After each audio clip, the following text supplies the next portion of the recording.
my friends, Laura Krumzak here with the Disney Slowdown, and today we are going to talk about how you can put money towards your Disney vacation. Now, I know I could say, get your Disney vacation paid for, or get your tickets for free, but we both know that that's crap.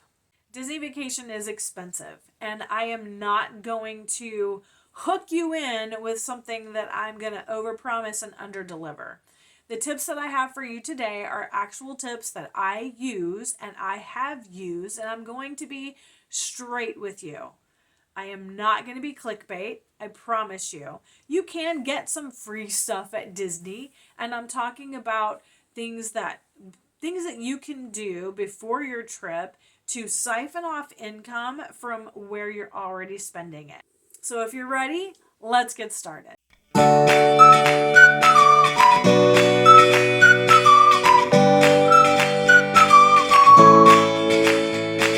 First things first. Yes, it's cold outside. I'm wearing a hoodie. It happens, even in Florida.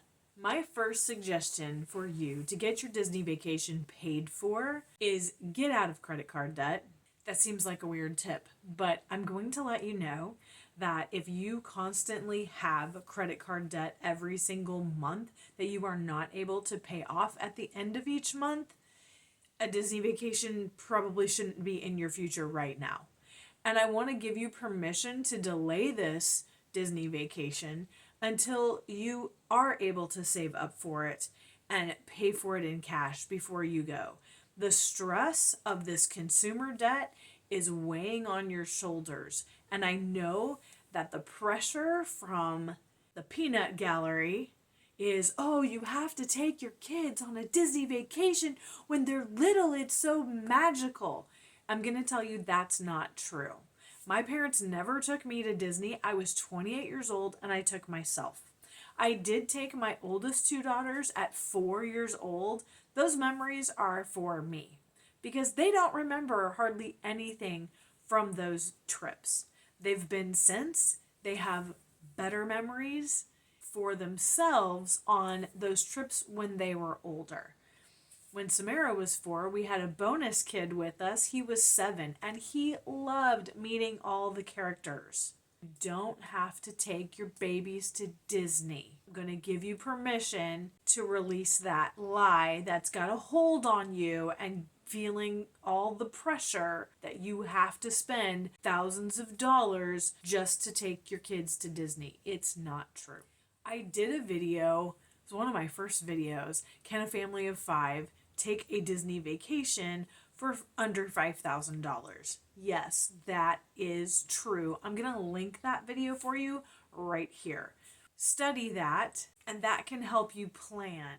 Now that your consumer debt is completely cleared and you're able to actually save and plan for your Disney vacation, one tool that I think is probably the best tool is the Chase Disney Visa card. Reward credit cards are great as long as you can pay them off at the end of the month or you at least have a plan.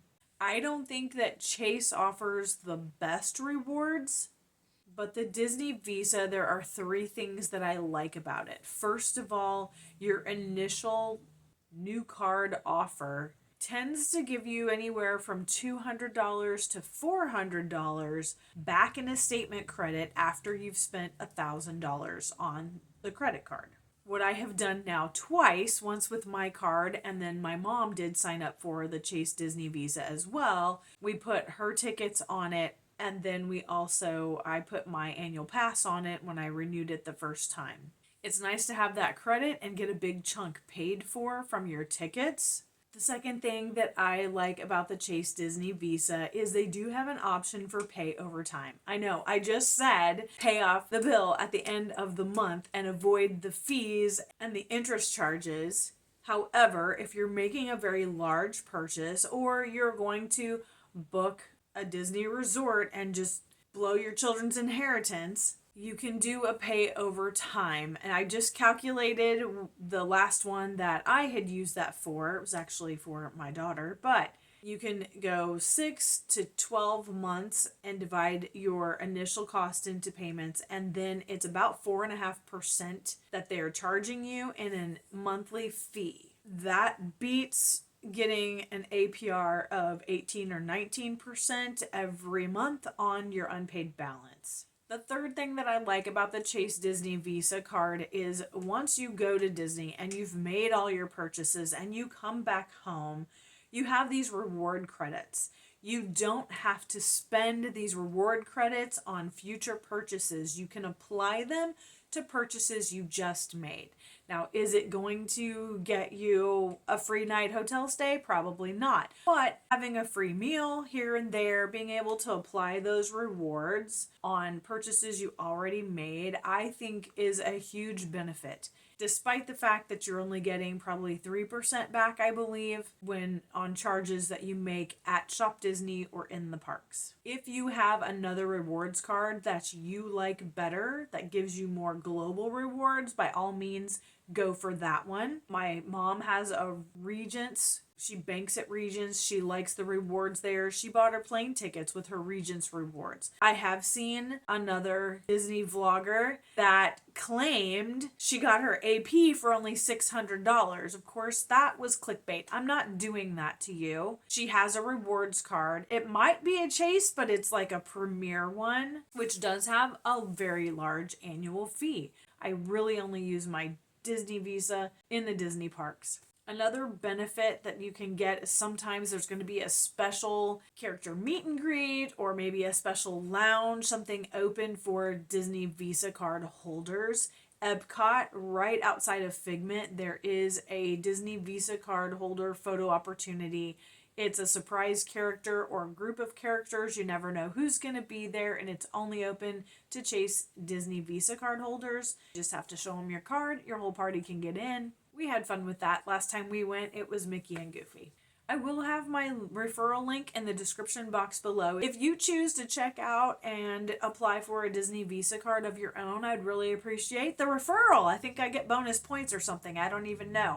But it's always nice to share rewards with a friend. Shopping apps are another way to get free money from things you're already spending money on. I think my favorite one is Fetch. The rewards on Fetch are only gift cards. Right now, they do have a Disney gift card on there, so you could save up your points, get the $50 Disney gift card if it's available. If it's not available, you have other options. You can get an Amazon gift card, and you can purchase some of those park necessities before your trip off of Amazon, and you haven't paid anything for it. If you're not familiar with Fetch, I will have my referral in the link below. Please use my referral code. I appreciate that so much. But Fetch allows you to scan every receipt that you get. You're not going to get a lot of points on every receipt, but it adds up. I'm not a fan of Ibotta just because I don't buy name brand stuff. So this way, Fetch, I get credit for every single receipt. Gas, groceries, restaurants, and it's nice to reward yourself with a gift card at the end of several months. You could also use the gift card for dining out. If you're shrinking your budget and you're saying, okay, we are going to skip one dining out experience every month, and we're going to take that money and we're going to put it in our savings bank for Disney, or you could trade it out and say, okay, instead of skipping it this month, we get to eat at whatever gift card it is that you have and stay within that gift card. I know that's hard with a family of 5. We're not going to get a $25 gift card to Cracker Barrel and be able to stay within that limit, but you could get pizza or burgers, fast food of some kind. Use those reward credits. You could also save those gift cards for when you're driving to Florida and you're tired of eating the sandwiches that you packed.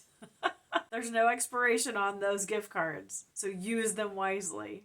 Another app that I really like is Upside. Again, my link is in the referral box. If you don't have Upside, please click on my link and check it out in your area. Upside is money back on gas, and in some locations it also has groceries. Ours tried groceries for a couple of months and then it stopped. There are also some restaurants on the Upside app. That is actual cash back into your bank. It's not just gift cards. So I kept my Upside account just open and I didn't transfer any of the money for about 6 months, and it was about $75. That's pretty good. And I know you're thinking, that's really not going to make a dent. You know what? That could be your snack money. You could give everybody in your family an opportunity to choose whatever snack they want. They could have a Mickey bar or a gross Mickey pretzel if you absolutely have to buy one, but I promise you there are better snacks out there. Don't waste your money on Mickey pretzels. Rant over. But that's really nice to have. I mean, again, a family of 5, $75, each one of us would get $15. That's almost 2 snacks. And for the kids to have that money to choose whatever they want, and if they decide they want an ice cream and you don't have to worry about your family budget, that's just bonus money, I think that's a really nice perk to have that you've provided just by using the Upside app and getting your gas from Upside gas stations.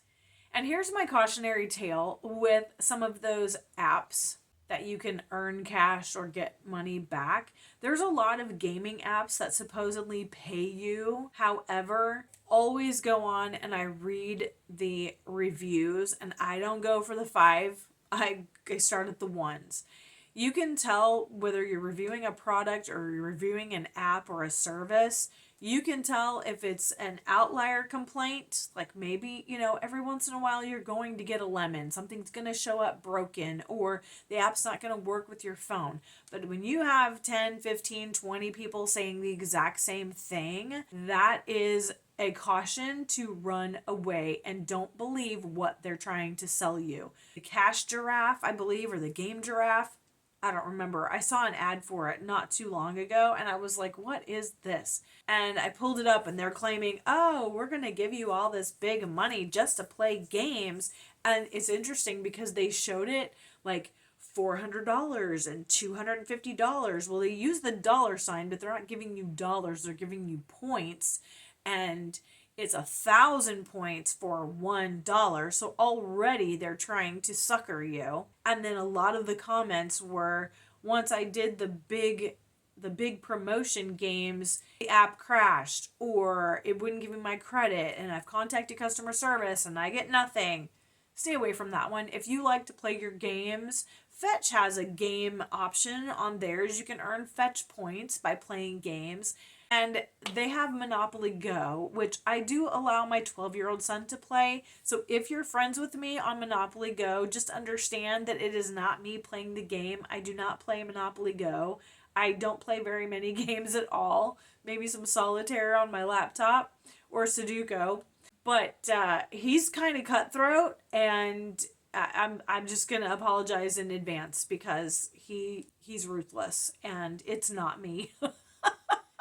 But stick to those apps that are actually going to pay you. Another cautionary tale that I have for you is gig apps.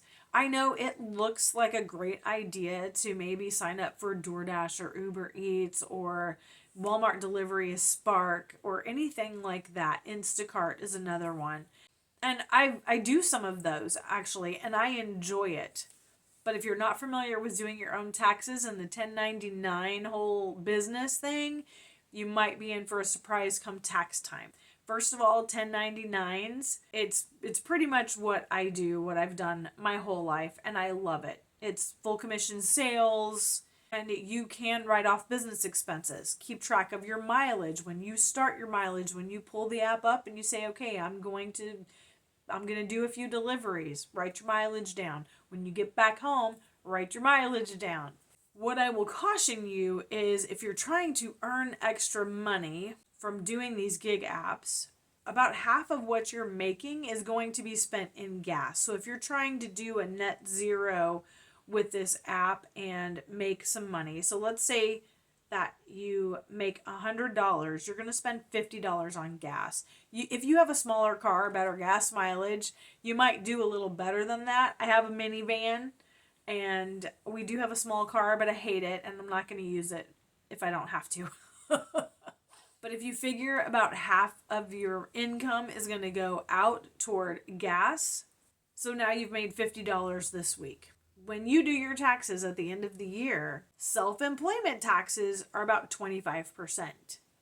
Now you can take your mileage and some expenses if you have any not related to your car. You can either take your mileage or you can take your actual cost, gas, tires, tune-ups, oil change, whatever. It's just easier if you just take your mileage and you get a better deduction that way. But you need to count on tax time. You are going to owe 25% self-employment tax. I'm not a tax expert. I do my own taxes, but I know a lot of people who start doing these gig apps because they need to make money to pay their bills, and then they're surprised come tax time because they thought they were making money to save up for a vacation or to pay their light bill every month, but then they ended up owing money come tax time because there are no discounts for self-employment tax. Before you dive in to any of those extra jobs,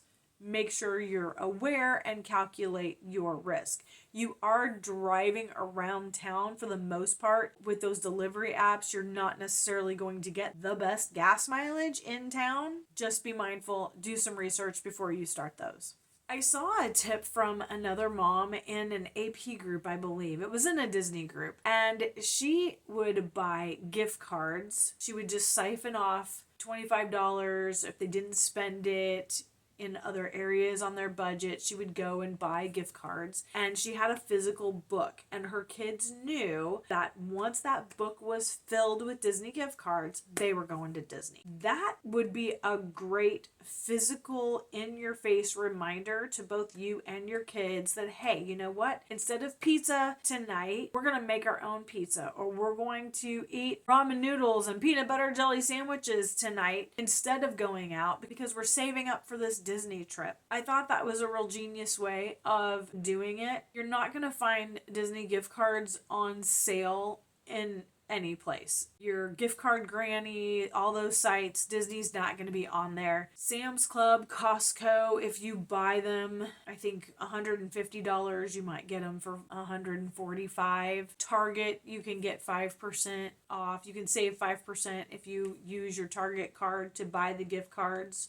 That's still out there. You're not going to see a lot of savings. There are Facebook groups that have resale of your unused gift cards. Those things go really fast. And again, people are not selling them at a huge discount because they don't have to. But if you're just purchasing gift cards a little bit at a time, that might be a good way to save up for your in-park purchases. Are there other apps that you use that you get money back on? I think there are a couple others that I have that I don't look at very often. I'll put all the links that I have in the description box below, and please let me know if you use any of those, how you like them, if they work in your area. You're just helping the community out. Looking at your budget and trying to cut costs, I feel like everybody's trying to do that now. We've even looked at our insurance. We've had State Farm for years, but we're not getting any discounts. There is no reward for being loyal to an insurance company. So we're looking at other insurance companies and switching because the prices are getting outrageous, and if we can save a few dollars every month, we're going to do that. Another place that I think people really spend way more money than they should are their streaming services. If you're saving up for a Disney vacation and you're looking and there's just not a lot of extra, cut your streaming services out. And I know that's heartbreaking,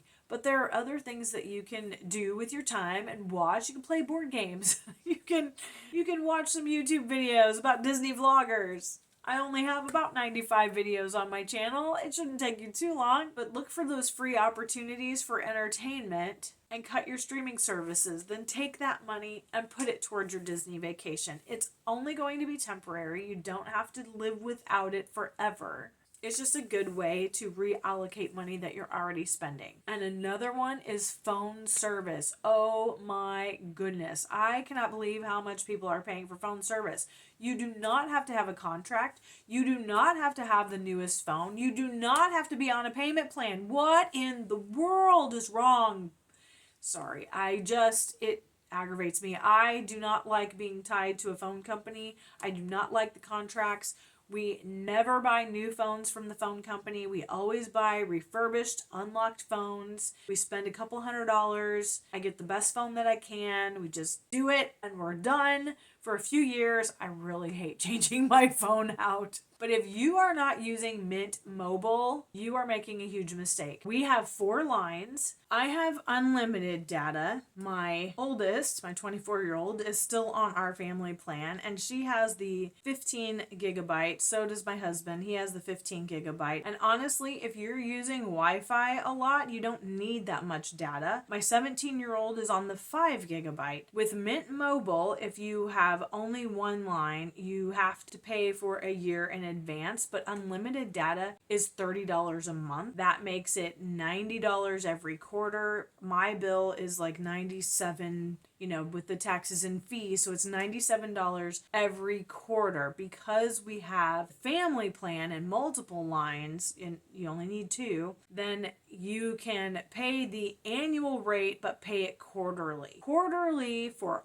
all 4 lines, we pay $280 every quarter. So divide that by 3 and you're about $80, $85, $90. Let's just round up. $90 every month is what our phone plan is for 4 lines. If you're paying more than that, you need to switch to Mint Mobile. Pay off those dang phones. Get out of the contract. Okay, I get it. If you just signed up for your contract and you got your phone, this isn't for you. But if you're beyond your contract and you don't owe on your dang phones anymore, or set it up for next time. The next time it's time to renew, start looking at other ways of doing this. This is an expense that you do not need in your life. If you'd like to check out Mint Mobile, I have a referral link in the description box below, and I appreciate you using my referral link so that I can earn points or credit or whatever it is they're offering. Again, friends help friends out.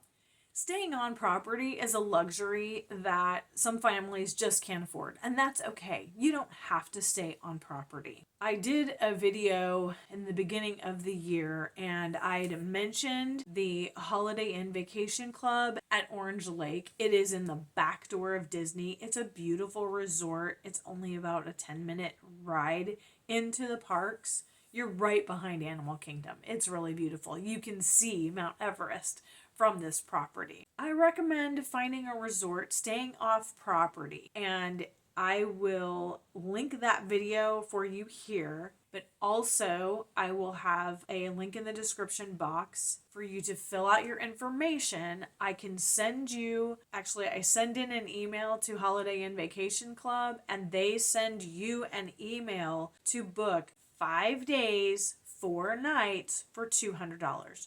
If you take the tour of the resort, you get $100 back. So you're spending almost a full week at Holiday Inn Vacation Club for $100. You are not going to find that price anywhere, anytime. And even if you have to split your stay, if you're staying for more than a week, then spend your 5 days, 4 nights here. You might be able to call in and ask them to do a second booking and give you another rate. I don't know how that works, or you can move locations and go somewhere else. Try out several resorts. There's so many of them in Orlando. They're beautiful properties. They have a lot of things to do on property. I would take full advantage, especially if you have a bigger family, and that means more than 4 in Disney talk, because a lot of the Disney value rooms are really just set up for 4 people. So a family of 5, we're very limited on Disney property as to where we can actually stay. If you found this video helpful, would you please like it, subscribe to my channel, and hit that notification bell so you know when I put up a new video. I really appreciate your support. I know that there are hundreds of Disney vloggers out there, and the fact that you are spending time watching my videos, I really do appreciate that. I want to bring content that's actually helpful. I kind of feel like my channel is really for the newbie or somebody who hasn't been to Disney in a very long time, and you're gonna be on a budget. There are a lot of people out there, people my age, who are now grandparents, and they're like, we're bringing the grandkids to Disney, and we're gonna stay at the deluxe resorts, and we're gonna buy all the extras. And you know what? That's great, and I will probably do that too when I have grandchildren. But right now, I'm Disney on a budget, and it's just me or me and a child. I will get my husband there, me and a friend, and I like to keep the costs low for the moment. There might be a time when I can splurge on some extras. I'm opposed to lightning lanes and purchasing for skip the line services. Maybe I'm just mad about that because it used to be free and now they make us pay for it. So if you want to do a Disney vacation but you're on a budget, this is the channel for you. And if you have friends who are in the same boat or they want to plan a Disney vacation for their future but they still want to be on a budget, please share my channel with them. I really appreciate your support. And if you want to just leave the kids at home and the husbands at home because they're wet rags and you'll have way more fun without them, I get it. Totally get it. Come find me on Patreon. You don't have to pay a membership. Just send me a message. I think you can do that. Just send me a message, comment down below. I really would love to get a moms group organized. I think it would be the best time. So let's get a group of moms together and let's plan a trip.